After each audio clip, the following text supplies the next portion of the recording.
আসসালামু আলাইকুম। এমবিএর 56তম ইন্টেকের একটি ম্যাথ আমরা যদি দেখি, বলা হয়েছে the profit on selling of 100 articles is equal to the selling price of 20 articles. What is the marginal profit percentage? এখানে প্রশ্নে বলা হয়েছে যে 100টি পণ্য বিক্রয় করার পর যা লাভ হয় তা লাভ সহ পণ্য বিক্রির 20টি পণ্য বিক্রির সমান। তো আমরা ধরতে পারি যে 100টি পণ্যে লাভ হয় x টাকা। এখন প্রশ্ন মতে আমরা বলতে পারি x সমান সমান 100 প্লাস x ভাগ কত হবে?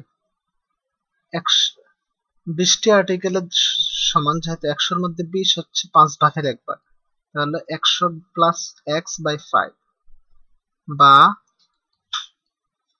5x